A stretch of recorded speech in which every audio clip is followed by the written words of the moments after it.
শকুনের কালো হাতে ভেঙে দিতে আমরা আমাদের জীবন দিতেও প্রস্তুত। আমি তাকেই ভোট দিব। আমরা এই নতুন বিজয় দিবসের সন্ধিক্ষণে এমন এক বাংলাদেশ দেখতে চাই যেখানে আদালত প্রাঙ্গণে কারো দল, ধর্ম, বর্ণ, এলাকা, পরিবার দেখে তার বিচার কার্য নির্ধারণ হবে না, বরং সত্য, ন্যায়, নীতিকে সামনে রেখে তার বিচার কার্য নির্ধারিত হবে এবং এই আস্থাটুকু বাংলাদেশের বিচার বিভাগের প্রতি আমাদের তৈরি হবে। আমরা নতুন সেই বাংলাদেশের স্বপ্ন দেখি যেখানে বিগত 16 বছরে বাংলাদেশ পুলিশের মতো বিভিন্ন প্রতিষ্ঠানকে যেভাবে দলীয়করণ করা হয়েছিল, দলের স্বার্থে, পরিবারের স্বার্থে ব্যবহার করা হয়েছিল, সেই জায়গা থেকে পুরো বাংলাদেশ বের হয়ে এসে এই প্রতিষ্ঠানগুলোকে স্বাধীনভাবে কাজ করার সুযোগ দিবে।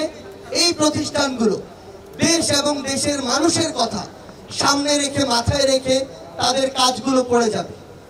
আমরা আমাদের জায়গা থেকে সেই ইন্টিগ্রিটি, ডিগনিটি সম্পন্ন নতুন এক বাংলাদেশের স্বপ্ন দেখি, নতুন এক তরুণ প্রজন্মের স্বপ্ন দেখি। যেই তরুণ প্রজন্ম কোনো দলের অন্ধভক্ত হবে না, যেই তরুণ প্রজন্ম আগামীতে তার পরিবারকে, তার বাবা মাকে এই কথাটুকু বলার, এই লিডারশিপটুকু নেয়ার মতো স্পর্ধা দিয়ে আগামীর বাংলাদেশে চলবে, যে আমার জন্য কাজ করবে, যে আমার কথা বলবে, যার আমার কথা শোনার মানসিকতা আছে, আমি তাকেই ভোট দিব এবং আমার বাবা এবং মা হিসেবে তোমার তাকেই ভোট দিতে হবে। এই মানসিকতা নিয়ে আমাদের তরুণ প্রজন্ম সহ আমাদেরকে নতুন বাংলাদেশে এগিয়ে যেতে হবে এবং আমাদের এই শপথ নিতে হবে। আমরা আপনাদেরকে আমাদের জায়গা থেকে শুধু একটি অনুরোধই করব, আমরা এখন আমাদের জায়গা থেকে বাংলাদেশকে একটি কাগজের রাষ্ট্র থেকে নতুন করে বিশ্বের বুকে মাথা উঁচু করে দাঁড়াবার মতো একটি রাষ্ট্র হিসেবে দেখতে চাই।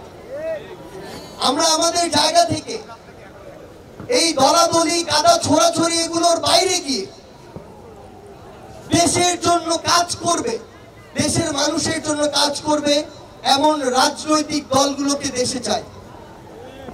আমরা আমাদের জায়গা থেকে এই নতুন বাংলাদেশে আমাদের এমন একটি সংবিধান চাই, যে সংবিধান কোনো দেশের প্রেসক্রিপশনে তৈরি হবে না, যেই সংবিধান কোনো দলের প্রতিনিধিত্ব করবে না, যেই সংবিধান কোনো একজন ব্যক্তিকে ফেরেশতা রূপে দেশের মানুষের সামনে তুলে ধরবে না। আমরা এমন একটি সংবিধান চাই, যেই সংবিধান এই দেশের প্রত্যেকটি মানুষের মর্যাদাকে সমুন্নত করবে। আমরা এমন একটি সংবিধান চাই, যেই সংবিধান দেশের প্রত্যেকটি দলের, মতের, ধর্মের, বয়সের মানুষের মর্যাদাকে এই দেশে সমুন্নত করবে। আমরা এমন একটি সংবিধান চাই, যেই সংবিধান বাংলাদেশে নতুন একটি রাজনৈতিক দলকেও ততটুকু সুযোগ দিবে যতটুকু সুযোগ আজকে থেকে 20, 30, 50 বছর আগে তৈরি হয় একটি দলকে দেয়। আমরা শুধু আপনাদের কাছে এবং আপনাদের মাধ্যমে পুরো বাংলাদেশকে আমাদের জায়গা থেকে এই বিজয়ের সন্ধিক্ষণে একটি জিনিসই জানাতে চাই, আমরা বিশ্বের কোন দেশের এক্সটেনশন হতে চাই না। আমরা একটি দেশ হিসেবে মাথা উঁচু করে গর্ব ভরে এই পৃথিবীর মানচিত্রে জায়গা করে নিতে চাই। আমরা গর্ব করে একটি কথা বলতে চাই, আমরা বাংলাদেশের নাগরিক। আমরা বাংলাদেশের নাগরিক হয়ে উঠতে চাই। নাগরিক হিসেবে আমার প্রত্যেকটি সাংবিধানিক অধিকার, মৌলিক অধিকারগুলো পেতে চাই। আমাকে যেন কেউ কোনো ধর্মের দোহাই দিয়ে, কেউ কোনো এলাকার দোহাই দিয়ে, কেউ পাহাড় কিংবা সমতল বলে আমাকে কোনোদিন এই বাংলায় আর ছোট না করতে পারে।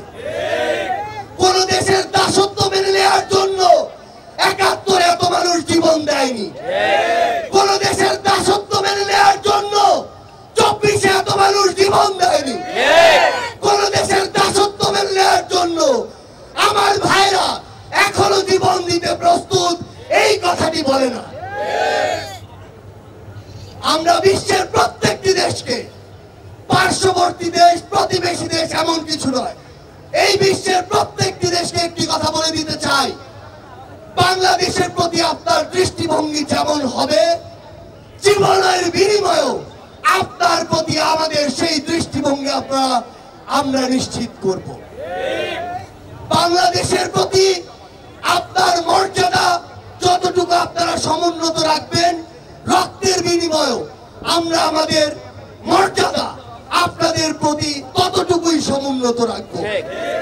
বিন্দুমাত্র ডমিনেন্সের দৃষ্টিতে, বিন্দুমাত্র এই বাংলাদেশকে শোষণ করার দৃষ্টিতে সে যেই হোক না কেন, এই বাংলাদেশের দিকে যদি কোনো কুদৃষ্টি, কুনজর দেওয়ার কেউ চিন্তা করে, সেই শকুনের কালো হাতকে ভেঙে দিতে আমরা আমাদের জীবন দিতেও প্রস্তুত থাকি। নতুন বাংলাদেশে এই নতুন ক্ষণে আমরা শুধু আপনাদেরকে একটি প্রতিজ্ঞাই করতে চাই, জীবনের বিনিময় হোক, রক্তের বিনিময় হোক, আজ থেকে এই নতুন বাংলাদেশে আমরা যেই বাংলাদেশ দেখতে চেয়েছি, সেই বাংলাদেশ দেখার জন্য আপনাদের সাথে হয় আমাদের দেখা হবে রাজপথের সংগ্রামে অথবা বিজয়। এলো খবরের কাগজ, নিখাত, নির্ভীক, নিরপেক্ষ।